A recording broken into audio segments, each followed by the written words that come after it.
ગણપતિ મહાપ્રભુ શ્રી સહજાનંદ સુખરૂપ ભક્તિ ધર્મ સુત શ્રી હરિ સમરું સદાય અનુપ. બોલો સ્વામિનારાયણ ભગવાનની જય. વહાલા ભક્તજનો, જય સ્વામિનારાયણ. સદગુરુ નિષ્કુળાનંદ સ્વામીએ ભક્ત ચિંતામણીમાં સાંખ્ય યોગી ભક્તોના નામ લખતા સાંખ્ય યોગી માહી શિરોમણી ભાવે નામ કહું તેના ભણી વીરો દેવો માન ગુમાનજી કમો કાજુ નાથુજી કાનુજી.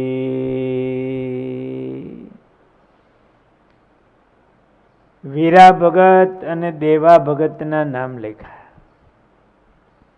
બંને ભક્તોનો એક સાથે પ્રસંગ આવે છે એટલે એમની વાત આપણે સાથે કરીશું. માધવદાસ સ્વામીએ એમના ગ્રંથમાં બંને ભક્તોના ગુણ લખ્યા. વીરા ભક્તે તજી સર્વે આશ રહે સદા શ્રી હરિને પાસ દેવા ભક્તની તે રૂડી રીત ચાલે પ્રભુ સાથે કરી પ્રીત. આ બંને પાર્ષદો મહારાજમાં ખૂબ હેતવાળા હતા. મહારાજના પાર્ષદો હતા, ત્યાગી થયા હતા. એમનો એક સુંદર પ્રસંગ છે. ગઢડામાં મહારાજ બિરાજમાન હતા.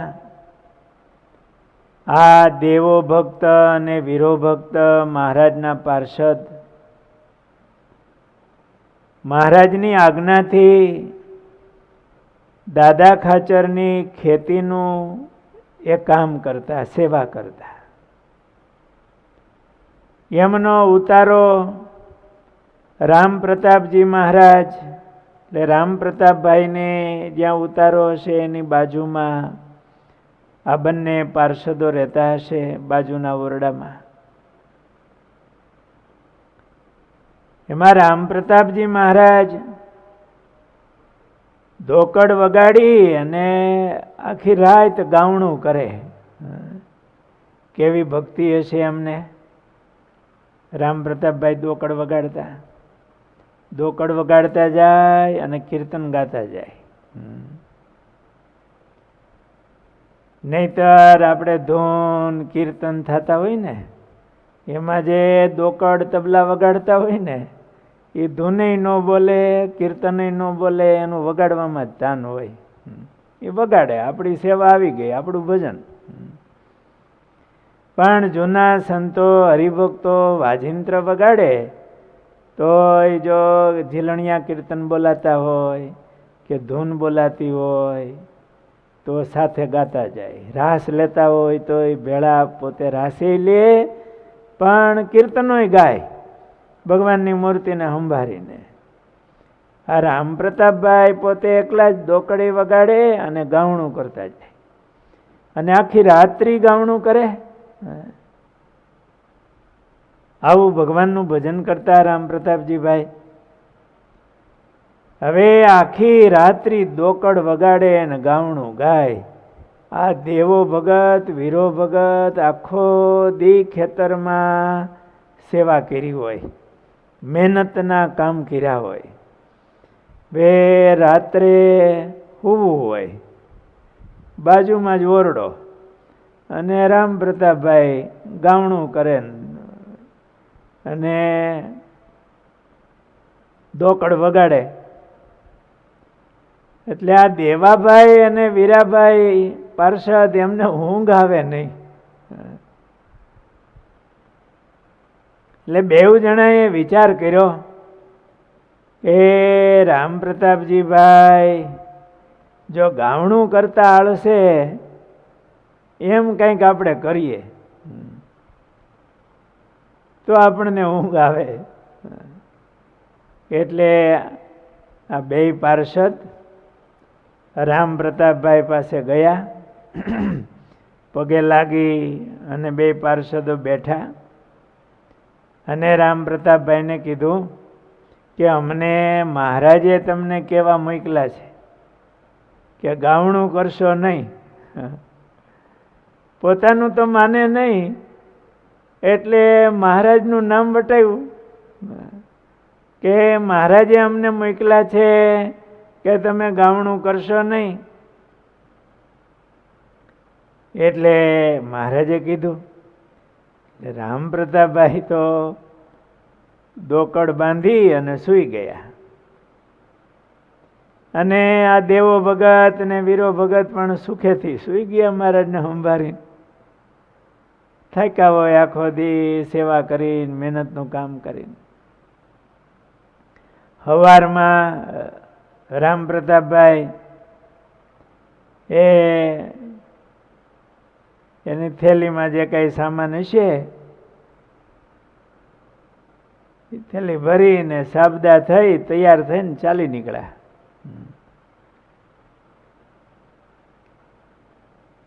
કોઈએ જોયું એટલે રામ પ્રતાપભાઈને પૂછ્યું પણ હોય કે અત્યારે સવારમાં કઈ બાજુ, એટલે ભાઈએ કંઈક કીધું હોય અથવા જવાબ ન આપ્યો હોય.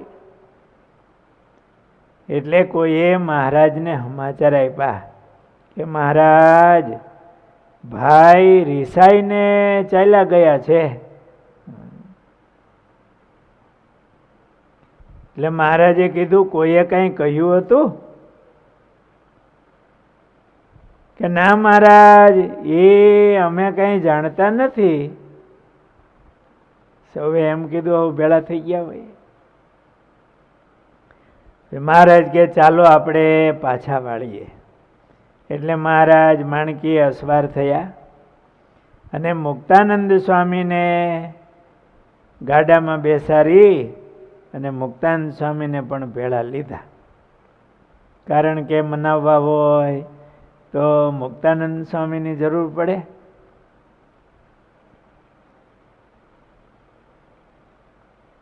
સૌ ઉગામેળીએ ગયા. કોઈએ કીધું હોય કે રામ પ્રતાપભાઈ આમ ઉગામેળીને રસ્તે ગયા છે. તો શ્રીજી મહારાજ એ ઉગામેળીના ગામના પાદરમાં કુવે ઘોડીને પાણી પાવા મહારાજ રહ્યા. મુક્તાનંદ સ્વામી ગામમાં ગયા. તે રામ પ્રતાપભાઈ એક કણબીના ઘરે રસોઈ કરી જમી અને પછી વાંકિયાનું ગાડું કારિયાણી જાતું હતું એમાં બેઠા અને આગળ જતા હતા. મુક્તાનંદ સ્વામી પાછળ જઈ અને મુક્તાનંદ સ્વામીએ મોટા ભાઈને સમજાવ્યા. મુક્તાનંદ સ્વામી તો માં જેવા સાધુ, સ્વામીનો વિવેક, વિનય અને એમના હૃદયમાં મહિમા. એટલે રામ પ્રતાપભાઈને પગે લાગી અને વાત કરી હશે. મુક્તાનંદ સ્વામીની ભેળું ગાડું હતું એટલે રામ પ્રતાપભાઈને ગાડામાં જ બેહાર્યા અને પાછા વળ્યા. એટલે મહારાજે એ જોયું એટલે મહારાજે પણ માણકી પાછી વાળી. મુક્તાનંદ સ્વામી અને મોટાભાઈ રામ પ્રતાપભાઈ એ ગાડામાં બેઠા બેઠા સત્સંગ કરતા ગયા. મુક્તાનંદ સ્વામીએ બધી મહારાજની લીલા મહિમા એમની વાતો કરી અને ગઢપુર આવ્યા. ભાઈ પોતાને ઉતારે પધાર્યા. શ્રી મુક્તાનંદ સ્વામી મહારાજ પાસે આવ્યા, પગે લાગી અને મહારાજ પાસે બેઠા. મહારાજે પૂછ્યું, સ્વામી ભાઈ શા માટે રીસાણા હતા? સ્વામી કે મહારાજ તે મેં પૂછ્યું નથી. મહારાજ કહે તો કોઈ સમાચાર લાવે કે ભાઈ રીસાણા હતા શા માટે? શું દુઃખ લાગ્યું? એટલે પ્રેમાનંદ સ્વામીએ મહારાજને કીધું કે આ મહારાજ હું સમાચાર લાવું. પછી પ્રેમાનંદ સ્વામીએ રાત્રે આમ સાંજ પડી હોય, મોડી સાંજે રામ પ્રતાપભાઈને ઉતારે ગયા અને ત્યાં બેસી પોતાનો સતાર ભેળો લેતા ગયા હતા. મોટાભાઈને કીધું કે ભાઈ હું કીર્તન તમને સંભળાવું. એટલે પ્રેમાનંદ સ્વામી સતાર વગાડી અને આમ કીર્તન સરસ આમ ગાવા માંડ્યા. એકાદ કીર્તન પૂરું થયું ને એટલે રામ પ્રતાપભાઈ બેઠા થઈ પોતાના દોકડિયા છોડી અને વગાડવા માંડ્યા. દોકડ બહુ સરસ રામ પ્રતાપભાઈ વગાડતા, અને કોઈ ગાતા હોય એકલા સતાર લઈને તો પછી આમ જેને આવડતું હોય એને વગાડવાનું મન થાય. એટલે રામ પ્રતાપભાઈ માંડ્યા દોકડ વગાડવા. આખી રાત્રિ પ્રેમાનંદ સ્વામીએ કીર્તન બોલ્યા અને રામ પ્રતાપભાઈ દોકડ વગાડ્યા, ગાવણું કર્યું. સવારે 4 વાગ્યા. આ પ્રેમાનંદ સ્વામીના હૃદયમાં કેવી ભક્તિ હશે! રામ પ્રતાપભાઈને પણ આ ભજન ભક્તિ એવા ગમતા હશે. 4 વાગ્યા એટલે રામ પ્રતાપભાઈ બેઠા થઈ અને પ્રેમાનંદ સ્વામીને બાથમાં ઘાલીને મેળ્યા.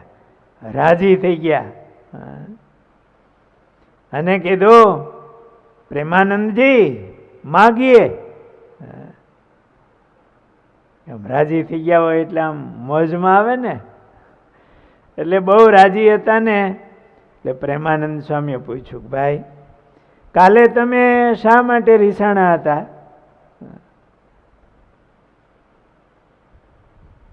પછી ભાઈએ કીધું કે અમે અમારો દેશ છોડીને અહીંયા આવ્યા, કુટુંબ છોડીને અહીંયા આવ્યા મહારાજના ગુણ ગાવા. અને મહારાજે ગાવાની અમને ના પાડી એટલે અમે ચાલી નીસર્યા. અહીંયા ઘરબાર છોડી, કુટુંબ છોડીને અમે અહીંયા આવ્યા, દેશ છોડીને ભગવાનના ગુણ ગાવા. અને અમને મહારાજે ના પાડી કે તમારે ભજન ન કરવું. એટલે પ્રેમાનંદ સ્વામીએ કીધું કે કોણે કહ્યું? રામ પ્રતાપભાઈ કહે, અહીંયા બાજુમાં રહી છે ને આ પાર્ષદ દેવો ભગત ને વીરો ભગત, એ મને કહી ગયા કે મહારાજે ગાવણાની ના પાડી છે, ગાવણું કરશો નહીં. આટલી વાત થઈ. પછી પ્રેમાનંદ સ્વામી મહારાજ પાસે આવ્યા અને મહારાજને વાત કરી કે મહારાજ આવું થયું છે કે તમે દેવા ભગતને વીરા ભગતને ના પાડવા મોકલા એટલે ભાઈને ખોટું લાગ્યું અને રીસાણા કે અમે અહીંયા મહારાજના ગુણ ગાવા આવ્યા ને અમને ગાવણું કરવાની ના પાડી, ભગવાનના ગુણ ગાવાની. મહારાજ કે અમે તો ના પાડી નથી, એ બોલાવો દેવાને ને વીરાને બોલાવો અને ભાઈને પણ અહીં બોલાવો. મહારાજ દાદાના દરબારમાં ઉગમણા બારના ઓરડાની ઓસરીએ મહારાજ બેઠા હતા. ભાઈને બોલાવાનું કીધું એટલે ગાદી તકીઓ પણ નંખાવ્યા. ભાઈ આવ્યા, ગાદી તકીએ બેઠા, અને દેવોજી અને વીરોજી પણ આવ્યા.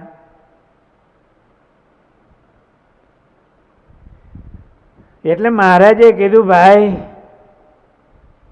અમે તમને ગાવણું કરવાની ના પાડી નથી, અમે કાંઈ જાણતા નથી.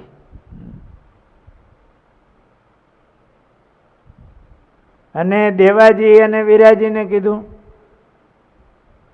કે અમે તમને ના પાડી છે, તમને કહેવાનું કીધું. એટલે હવે ભૂલ તો દેવાજી અને વીરાજીની હતી.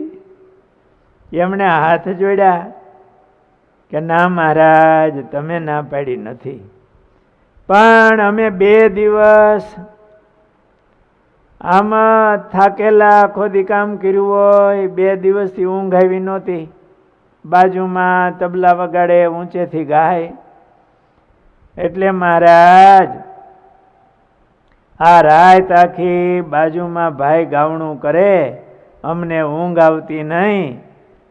તેથી મહારાજ અમે તમારું નામ લઈને ના પાડી, અને આ 2 દિવસ સુખે ઊંઘીએ છીએ.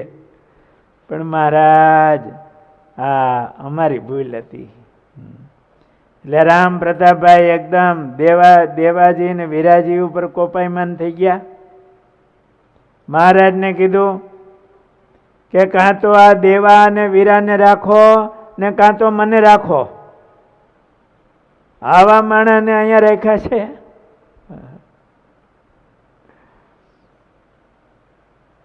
મહારાજ ભાઈની હાજરીમાં દેવા ભગત ને વીરા ભગત ને થોડુંક મહારાજે કીધું અને કહ્યું કે તમે અહીંથી જતા રહો.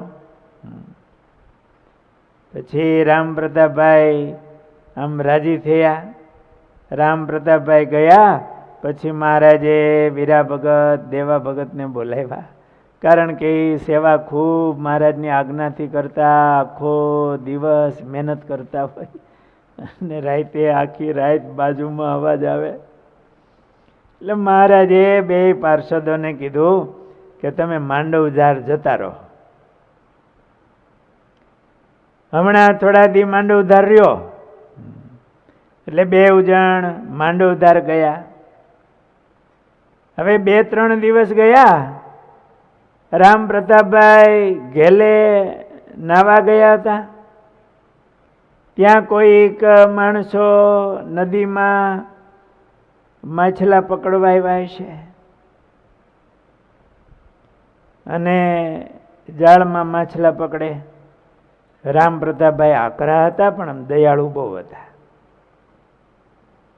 ભાઈના મનમાં એવો વિચાર થયો કે આ વીરોજી, દેવોજી એને કાઢી મૂક્યા મહારાજે મારા કહેવાથી, અને હવે એ વિમુખ થાય અને ક્યાંક આવા પાપ કરે તો એ દોષ મને લાગશે. આમ હતા તો હારા, આ માણસો કેવા પાપ કરે છે. અને એ સેવા કરતા, આખો દી વાડીમાં કામકાજ કરતા હોય, ને મેં આ દેવાને અને વીરાને વિમુખ કરાવ્યા છે, અને એ પાપ કરશે તો એ પાપ મને લાગશે. એટલે રામ પ્રતાપભાઈ દરબારમાં આવી અને મહારાજ પાસે આવીને મહારાજને કીધું કે મહારાજ ઓલા દેવાને અને વીરાને પાછા બોલાવી લો. મહારાજ કે પણ હવે એ તો ક્યાંય હાલે માળમાં ઉતરી ગયા છે. હાલે માળ એટલે કાંઠાનો વિસ્તાર કહેવાય, ગરડાથી આગળ, અને એ બધા ડુંગરાઓ આવે. મહારાજ કે તો ક્યાંય હવે જતા રહ્યા છે. એટલે ભાઈએ કીધું મહારાજ એ જ્યાં હોય ત્યાંથી બોલાવો.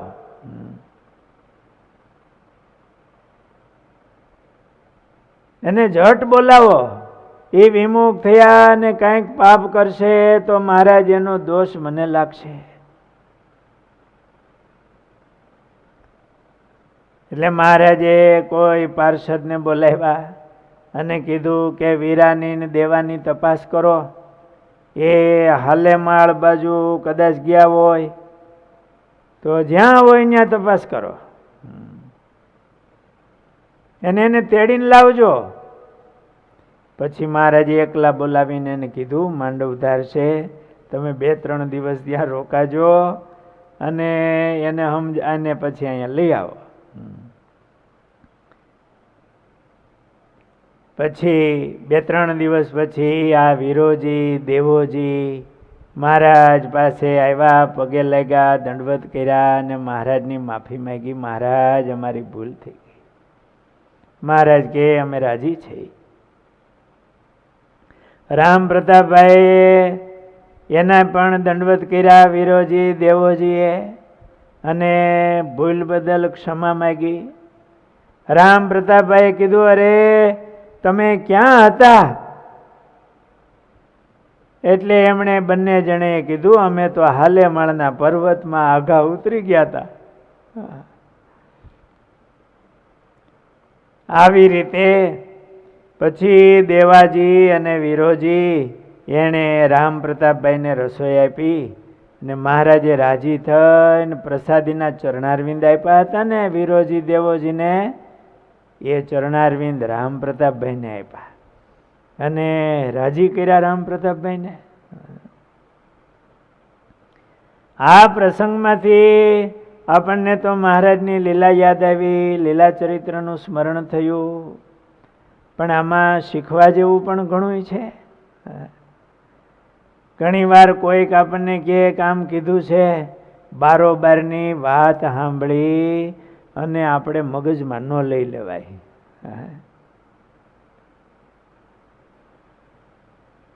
આ રામ પ્રતાપભાઈએ પરબારુ દેવોજી અને વિરોજીનું માની લીધું, રહ્યા ગયા અને નીકળી ગયા. એ તો મુક્તાનંદ સ્વામીએ મનાવ્યા, પાછા આવ્યા. અને આ તો ભગવાનની લીલા છે, આ બધા મહાપુરુષો છે. પણ આપણે આપણા જીવનમાં શીખવું.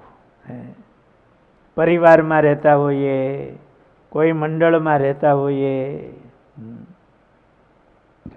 કોઈનું બારોબાર બીજી વ્યક્તિનું સાંભળી અને મુખ્ય વ્યક્તિ હોય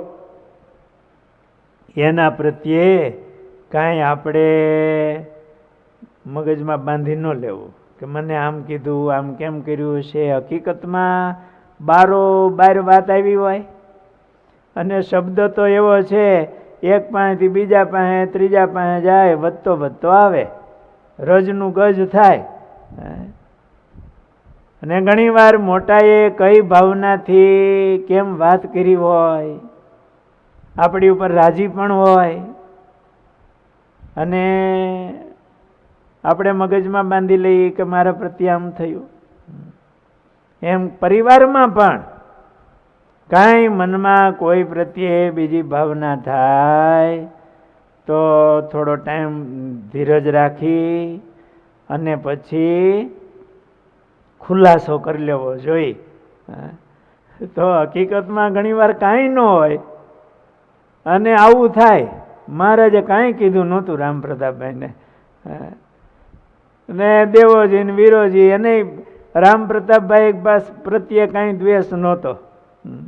પોતાને ઊંઘ નહોતી આવતી એટલે એમ થયું કે રામ પ્રતાપભાઈ ઘડીક આરામ કરે ને આપણને આરામ થાય, આપણે મહારાજનું નામ લઈને જરાક વાત કરી. પણ એમાંથી કેવો પ્રસંગ બની જાય. એટલે ઘણી વાર વચ્ચે મોટા માણસો પાસે જે રહેતા હોય એને પણ ધ્યાન રાખવું જોઈએ કે એના નામથી કાંઈ વાત કરતા પહેલા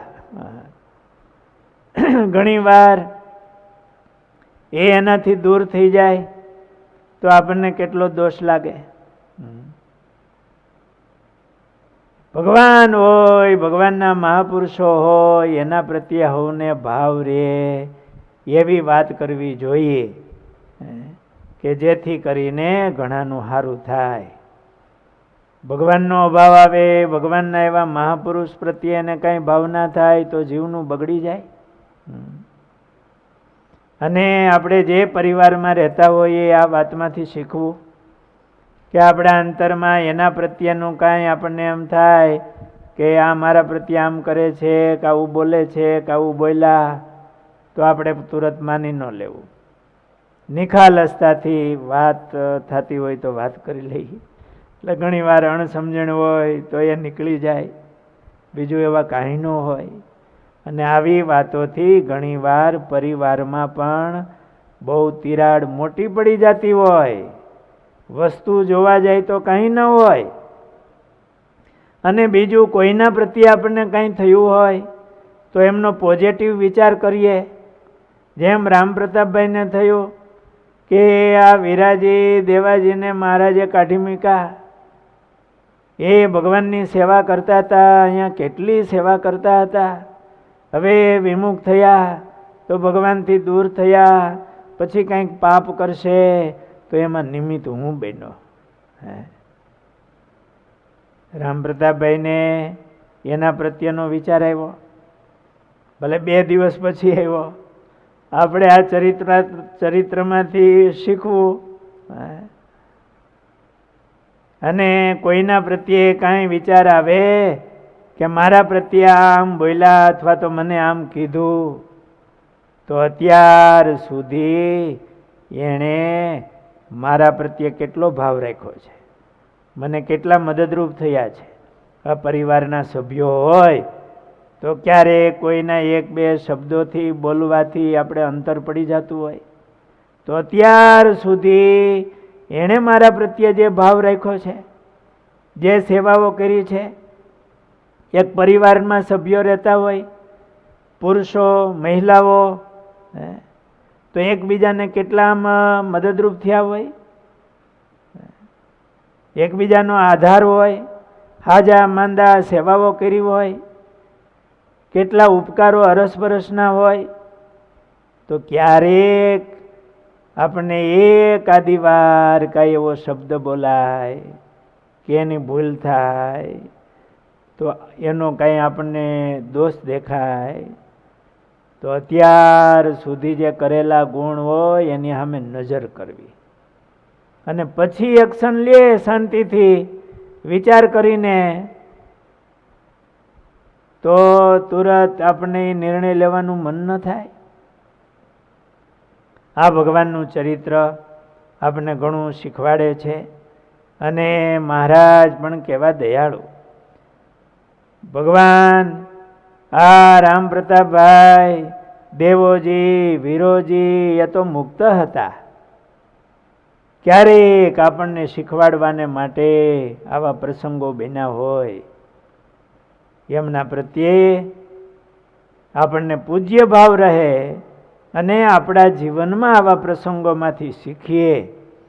હા, વીરોજી, દેવોજી એ પણ કેવા પાર્ષદો, મહારાજની આવી સેવા કરતા હતા. મહારાજે મોકલી દીધા તોય એમને દુઃખ ન લાગ્યું. પાછા આવીને પણ રામ પ્રતાપભાઈ પ્રત્યે પણ એવો વિવેક રાખી એમને રાજી કર્યા, અને મહારાજની પાસે પણ પોતાની ભૂલ બદલ ક્ષમા માગી. આ ત્યાગી થઈ એટલા સમર્પિત મહારાજની સેવા કરતા હતા, છતાંય આવો ભાવ આ વીરાજી દેવાજીને હતો. એ પાર્ષદોના આગળના પ્રસંગો આપણે આવતીકાલે લેશું. બોલો સ્વામિનારાયણ ભગવાનની જય.